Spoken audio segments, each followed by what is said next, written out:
Hi, everybody. I'm live, I hope. Welcome to a live stream here at Pittsburgh Modular. I am Richard Nicol, your happy host. Today, we are going to talk about the function junction module, which you can clearly see on your screen in red. We made it red so it would show up really well in this video.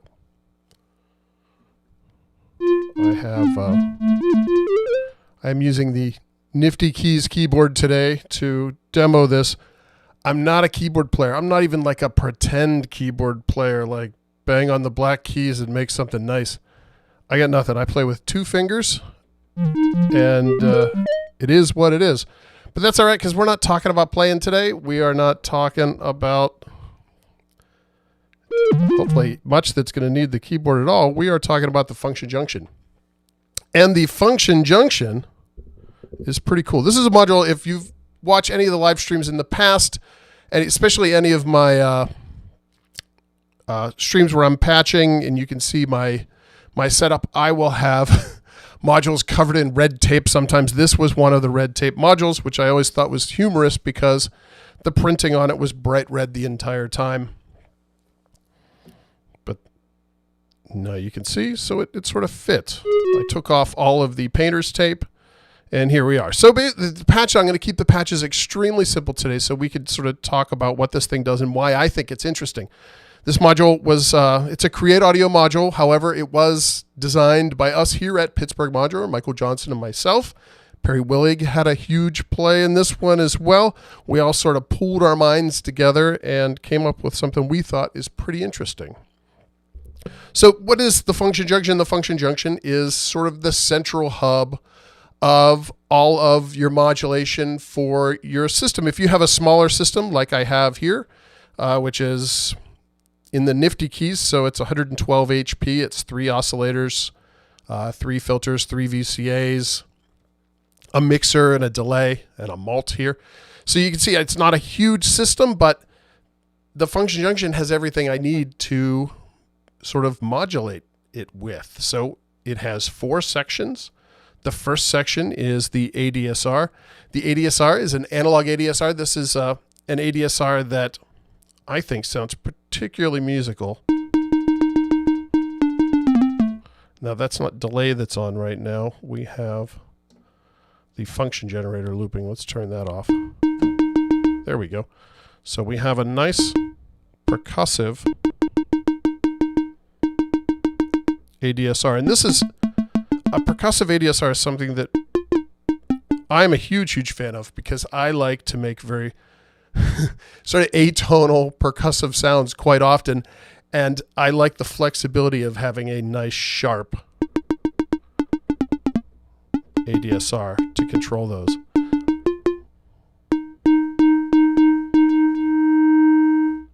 So it is a 4-stage ADSR, obviously, or we wouldn't call it an ADSR. Attack, decay, sustain, release. You have a long and a short button, which changes the length of, or the range of the ADSR. It kind of doubles it. It doesn't kind of double it, it doubles it.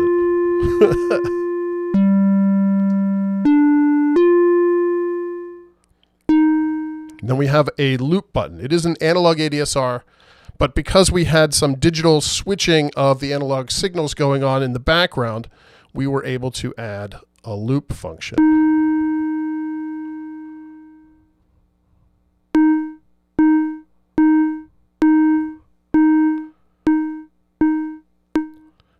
And the loop function is controlled with the length of the loop function is controlled with the sustain and the release knobs.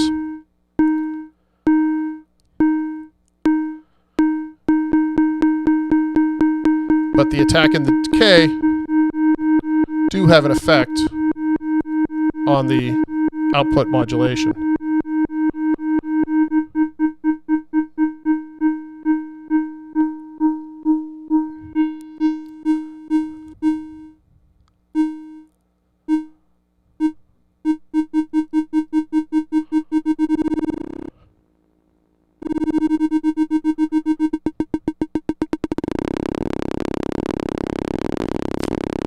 You guys wanted to make some popcorn? Here we go. There's some popcorn for you.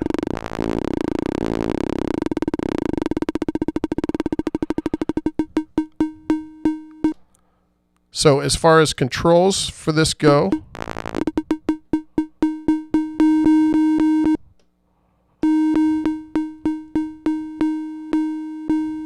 we have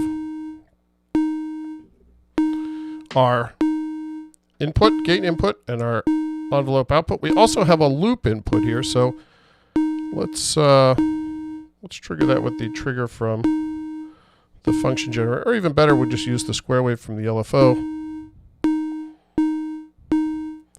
And you can see sending a square wave in here, basically a gate signal into the loop input, we are enabling or disabling the loop function, which is kind of cool.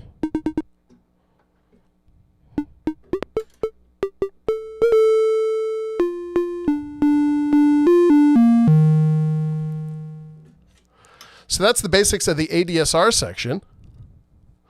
If you're all playing, thank you, Brian. I appreciate that.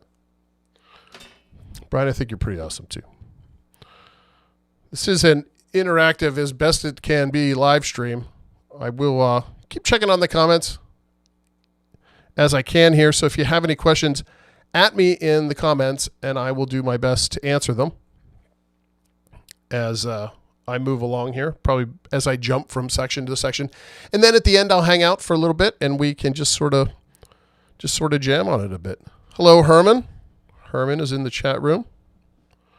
Another fountain of knowledge for everything Pittsburgh Modular and everything modular in general, really. Herman's the man. So the second function in our function junction odyssey, we have the function generator. Function generator is essentially, well, it's based on the surge slope generator. So what you do is you have independent control over the, it's backwards in the camera. You have independent control over the rise and the fall of the waveform. So you can create triangle waves, saw waves, ramp waves. And looping, you have then an LFO. So if I just take, this is going into trigger our VCA or control our VCA. We'll just come out of the output here.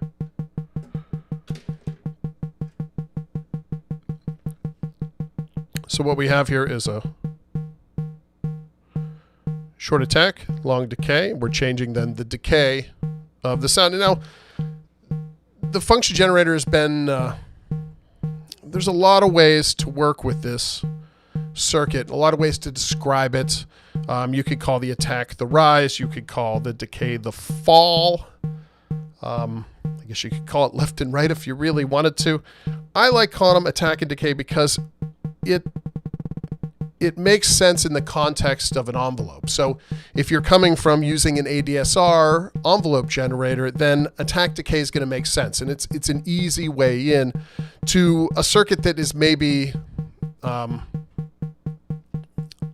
sort of considered that can do everything, or certainly people try to do everything with this circuit. It can't do everything, but it can do probably more than you would expect, and it does. It even does some of those things well, believe it or not. So we have independent control over attack and decay, and we are looping right now. And then we have a curve. This is your response curve. So full left, going to give us nice and sharp. We have an exponential response. This is really nice for percussion sounds.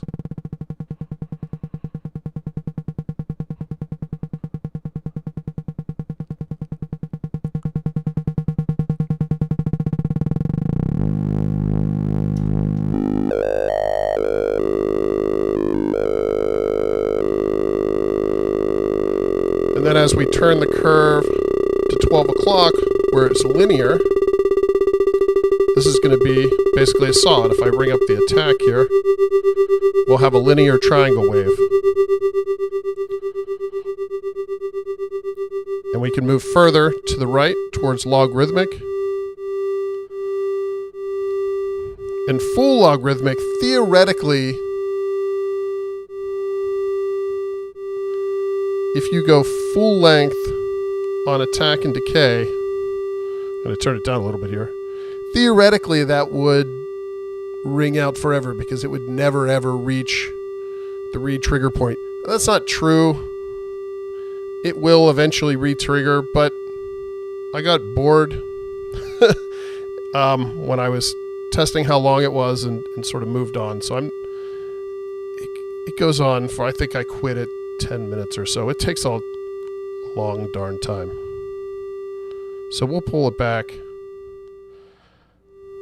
For most, when I'm using this as an envelope, most of the time I'm going to have it somewhere between exponential and linear. Certainly if I'm using it for percussive sounds.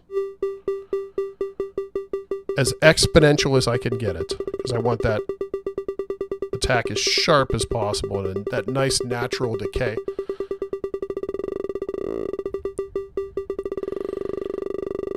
That's almost your like buklabongo-y kind of decay there. If I switch to a wave folder in Captain Big O, we'll do the wavefold output.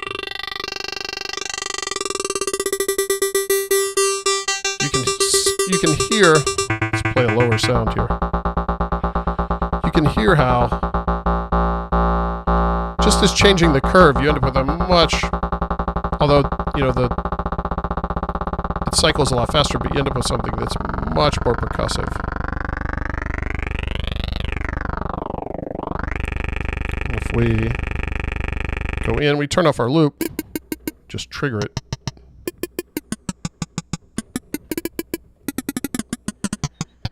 I told you I can't play.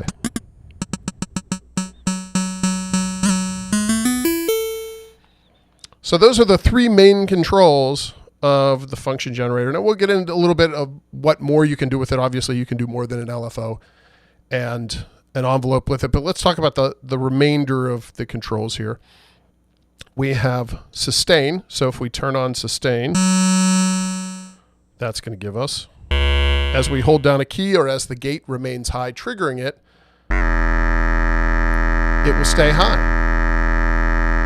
And then as soon as we release it, it'll hit the decay. So if we give it some attack, stay on, and then decay. If we turn that off, that goes away. If we give it a long attack,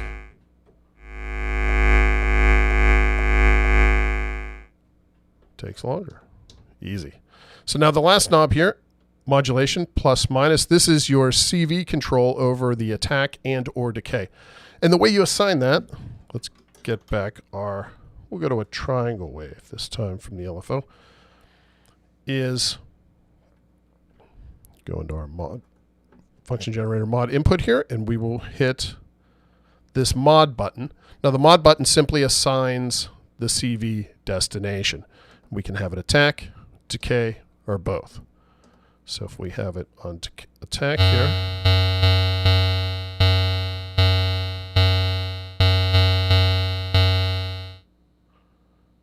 it's slow. Let's go to a square wave.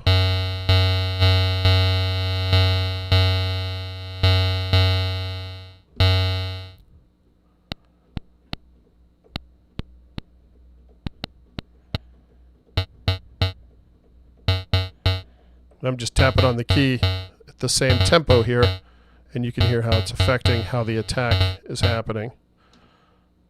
So if I turn on the sustain, keep this nice and sharp.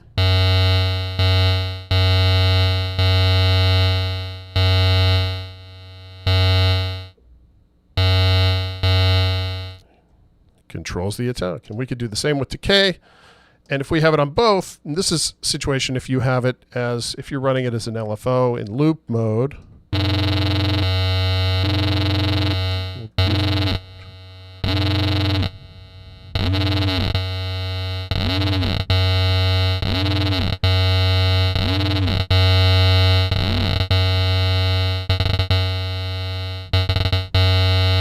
so now we're controlling it.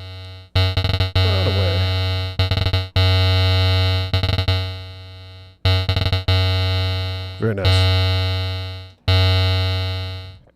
So that is the modulation. You have positive and negative, and it can be assigned to attack and decay or both. And loop, loop like we talked about. Let me turn it on. And you create your LFO.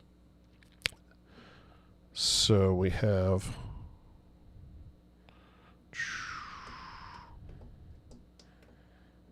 Oops.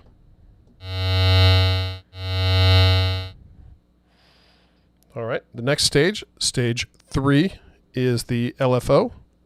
Now this one's super complicated. We had a lot of panel room left, and if you followed my panel designs over in the past, you know that I love having big empty spaces. So, but we thought for this one, you know what, let's fill the empty space with a knob, and that knob is an LFO. If you turn it to the right, it goes really fast, but not terribly fast. Let's see. Just come out of the triangle here. It goes that fast. And if you turn it to the left, it goes this fast. So as you can see,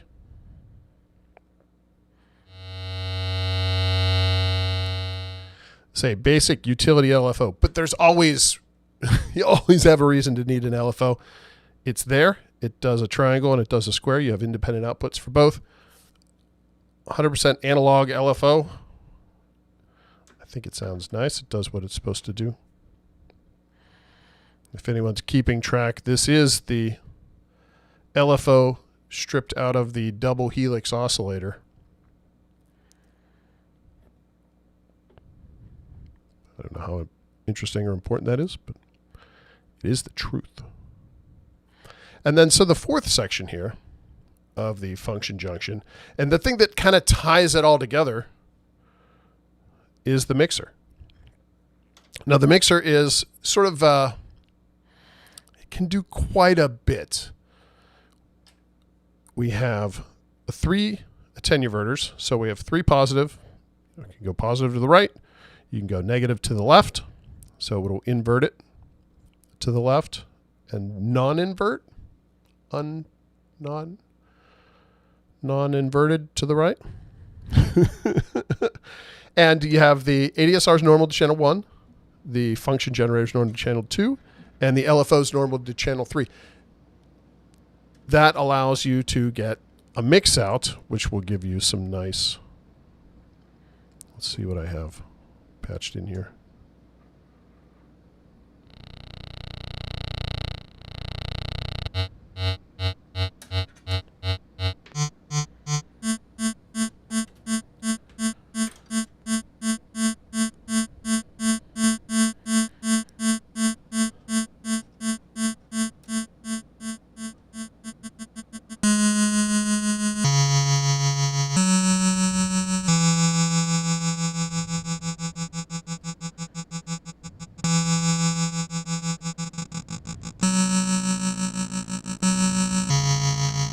So we're using the mixer to mix all 3 modulation sources, the mix out to control the VCA that we're listening to.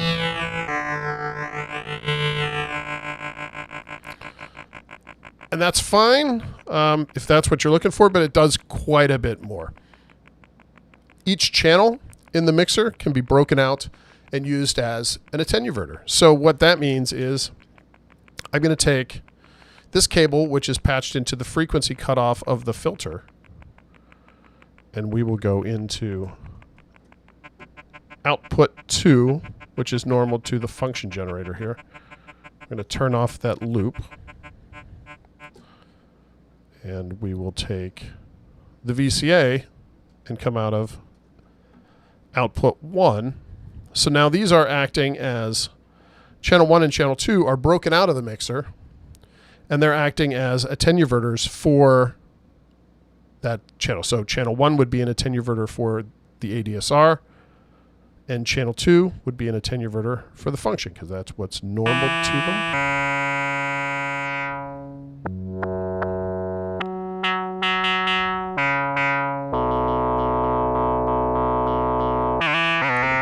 So that gives you control over what's going on for, say, a modulation input on a module that doesn't have a CV attenuator. at the input, this is a great way to accomplish the same thing. It solves that problem. And each mixer input, or each mixer channel also has an input. So you can patch anything into this mixer. You can use different modulation. You can run audio through it. It can be a 3-channel audio mixer. You could use one channel as an attenuator and then use the other 2 channels to mix an audio source. And that works just super.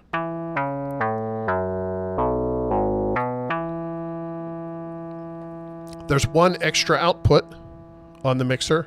It's the plus or output. So this is an analog logic circuit that takes the input from all 3 channels, keeps an eye on them, and then outputs the highest voltage, the channel with the highest voltage over 0 volts. So, for instance, if the ADSR is at 3 volts, the function generator is at 5 volts, and the LFO is at -2 volts, it's going to output the function generator, and it's going to keep outputting the function generator voltage until another one of the inputs overtakes it, and then it'll switch to that. So what you end up with is a voltage that can be kind of chaotic, but not random.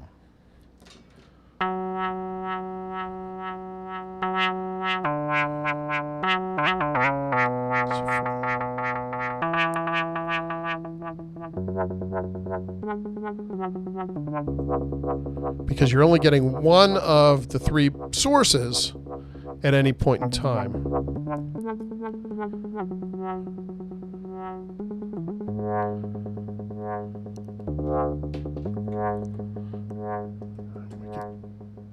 Mix it up by modulating the function generator with the LFO here to create a little bit more.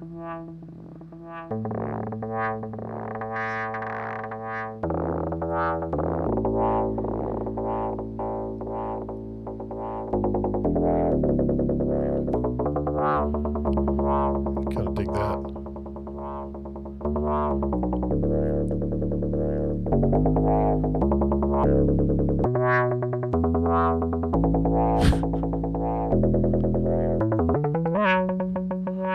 It's a nice little complex modulation. So again, if we wanted, so we're going to just pull everything out of here, and what we can do is use this. We're going to take the mix out into Mr. Filter here, and we're going to take channel 3 back into our fold wave, and we will take channel 2 and go into the fold wave of a different Captain Big O here that you can't see because my head's in the way, but I promise you it's there. You'll know it's there in a second because it's going to be wildly out of tune. So let's, oh, we need to trigger. Need to trigger our envelope. So we use the ADSR for that.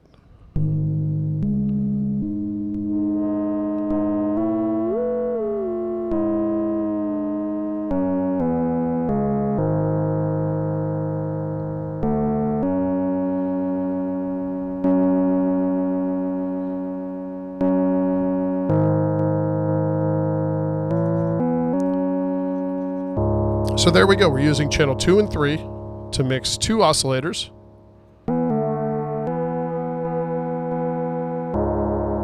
Oh.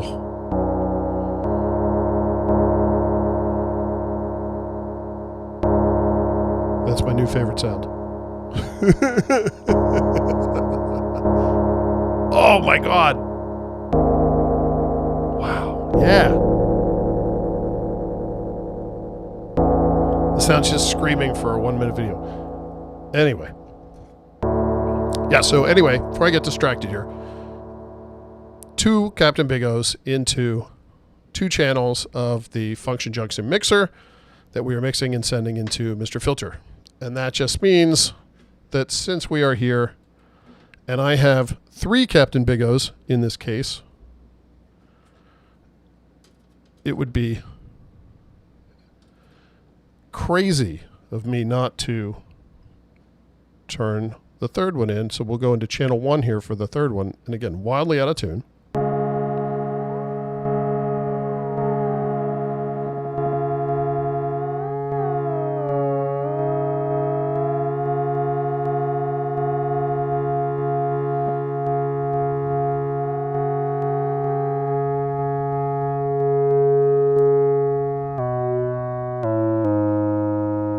Oh, nice.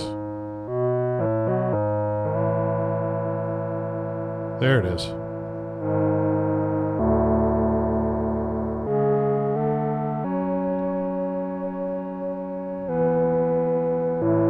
So now this is 3 Captain Big O's going into the 3 channels. All this to show that this can be a 3-channel audio mixer while still allowing you to use the ADSR, say, for your VCA, and we can even use the function generator to modulate the filter cutoff.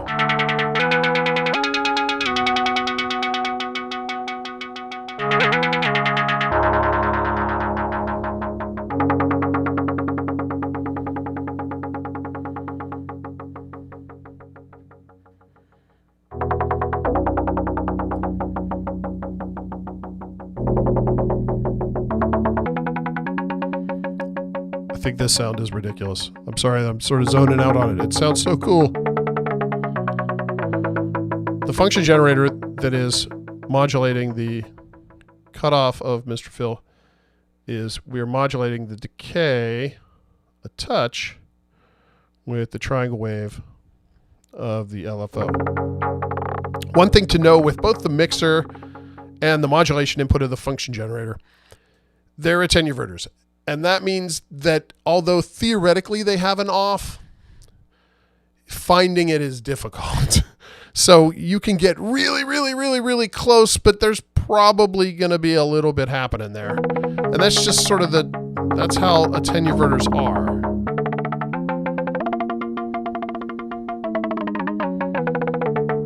So you can really use that to your advantage and get really subtle with it.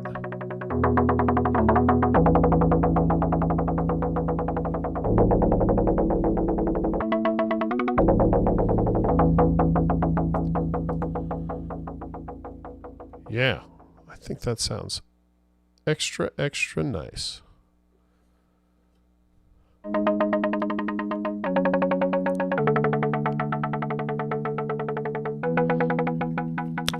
All right, now secret trick, that's not secret because I printed it in the manual, is if we press and hold mod and press loop, you can see the loop LED blinked. And what that just means is the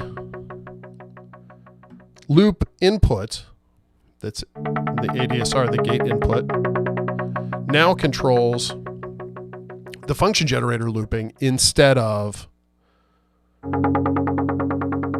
ADSR looping. So if we hit that to the square wave, we slow down our LFO here because the LFO is going to control it. You can see that now controls the function generator. So you can have voltage control over the loop of the function generator if you don't want to use it on the ADSR. I kind of think it's almost more usable on the function generator.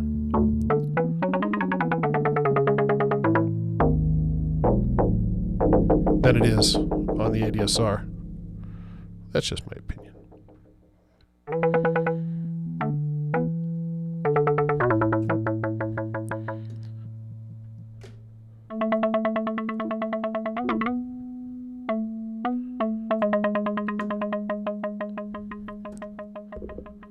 Oh, I pulled out the wrong one.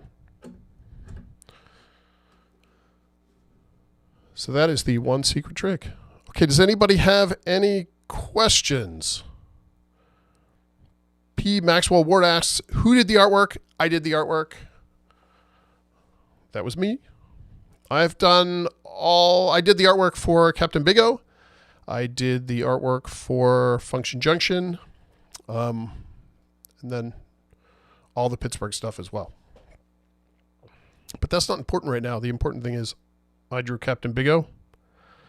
And I guess I didn't really draw a function junction. It's just a bunch of rectangles, but I put them on the page.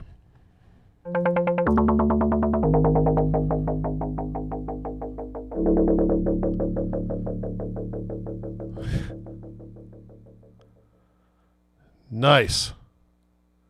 Is that Deaf Jeff? Just got a second Captain Big O. He's basking in detuned analog bliss. You're welcome. I think Captain Big O is a really special oscillator. It has become my favorite go-to Eurorack oscillator, and we've done quite a few oscillators that I would consider really, really good over the years. But Captain Big O just has a sound to him that I think is really, really fantastic.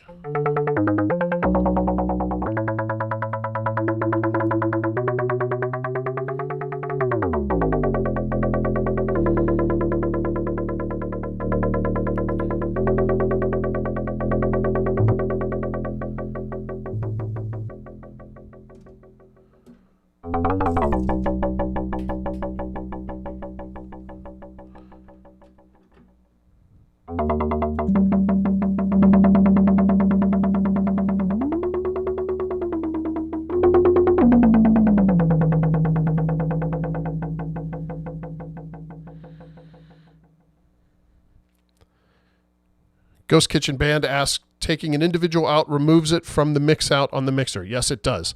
So if you take it out, it's using switch jacks internally, so it breaks the connection to the mixer portion of the mixer circuit.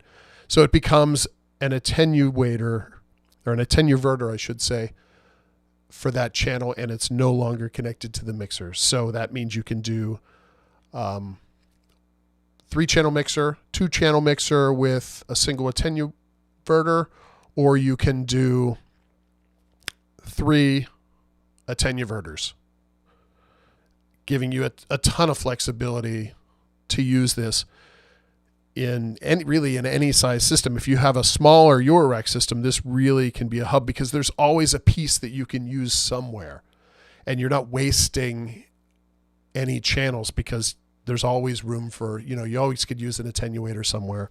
You certainly, a 2-channel mixer is a great thing to have. Most of the time when I use a mixer, it is a 2-channel mixer. You just want, you have 2 oscillators, you want them to go together, or you have 2 waveforms from a single oscillator, you want to send them somewhere. Or say you want to modulate the filter cutoff and you want to use both an LFO and an envelope, 2-channel mixer. So for that reason, it's a great way to do it.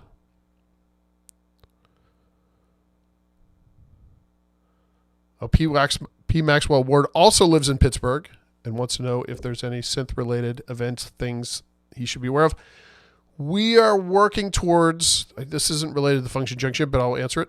We are working towards doing our synth playgrounds again later in the summer. We're trying to find a venue to do it at. We're looking around, but we will put it up everywhere once it happens. Bill Smith thinks it needs some red knobs. I think you're wrong. It looks better with the white ones.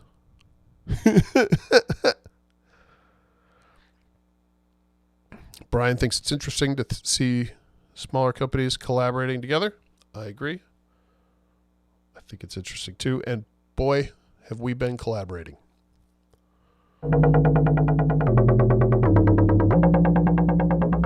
This is my favorite sound.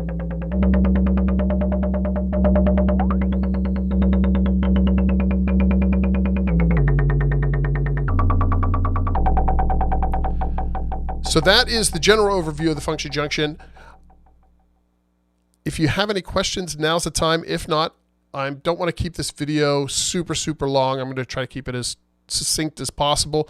I will be putting out shorter videos in the coming weeks to talk about very specific functions, sort of blast. Here's one thing you can do. Here's one thing you can do. But I think this is a great overview of how function junction can really be the central modulation hub for a Eurorack setup. It certainly has been in mine. It's been driving me crazy as I've been doing these live streams with Herman and on my own, that every time I would do a live stream, I'd have to take this thing out, because that was where all these utilities were. So I've been working without them. So it's wonderful to have them back, and it's wonderful to share them with everybody, because this module really has become the core of my setup.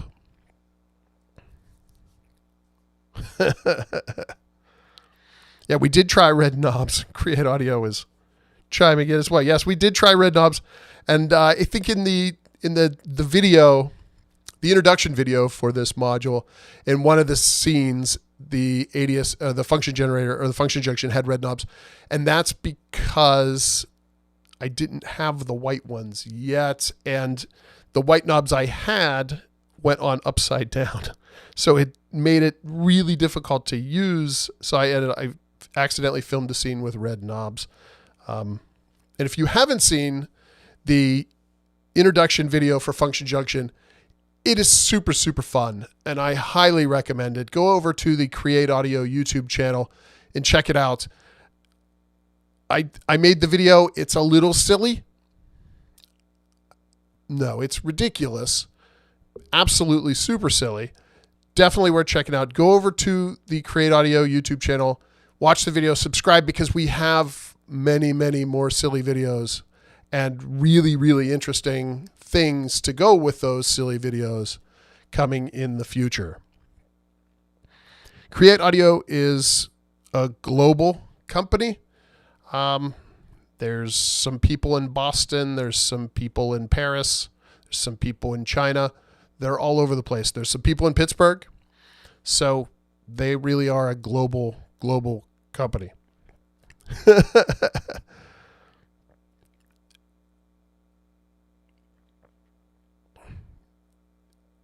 Will there be more Cre8audio collaborations? If so, could you say something more? Yes, there will be more Cre8audio collaborations, a lot more Cre8audio collaborations in the future. Can I say more? Super Booth. Cre8audio gets really mad when I talk about new stuff, especially since we have new stuff right here to talk about. So the Function Junction is the thing today. Nifty keys, Captain Big O, these things exist and they're freaking cool. Any jams with the nifty keys planned? Brian, I can't play the keyboard. This is it. I'm jamming on the nifty keys.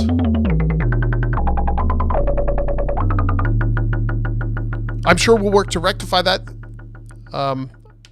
Some of the Cre8 team is really good at playing the keyboard, and I'm sure there'll be videos to go along that way to show that it can be played.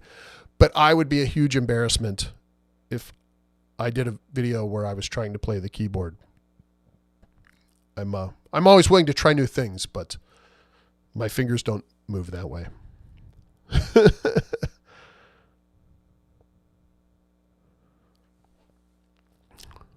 Def Jeff wants to know what happens when you push a polar bear through Captain Big O's drive circuit.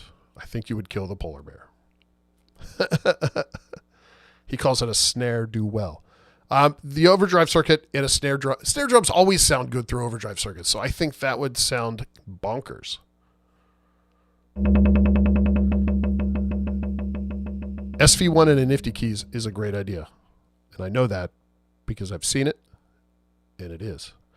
The nifty keys it's almost, I've had voices in the nifty keys, and it's a great way to go because there's so much. And again, I can't play, but I can organize things really well and watch people play it, and I have. So, with the 4-voice polyphony, there's so much you can do, especially, with the multiple oscillators in the SV1, or, like I have in this setup where I have 3 Big O's and 3 Mr. Filters, giving me, so I could patch a 3-voice synth if I wanted. I do have the 3 oscillators running right now, but they're all running through 1 Mr. Filter. But there is a lot you can do with this. It has some arpeggiators. You can split the keyboard. Oh, a ton of stuff. And there's a bunch of videos out for that. I highly recommend if you are a player or you're player curious, or you like to turn just the knob like I do, use the sequencer to turn knobs. Check it out anyway. It's an interesting controller that I think it works really, really well. And I've been playing with it now. I've had mine for 3 weeks or 4 weeks. I wasn't on the design team for the nifty keys, but I did design the wood end cheeks, which I'm happy to help. Okay, does anybody have any other questions for Function Junction? If not, I'm going to call it a day. And again, thank you very much, guys. Check out the Function Junction. Go to Cre8audio's YouTube channel. Check out the video I did over there, which is me before I got a haircut and before I shaved. But it's also a very, very silly video and well worth checking out. And subscribe there because the upcoming videos for, say, Super Booth, the video is Michael Johnson and I doing just being, yeah, you got to watch it. That's your teaser.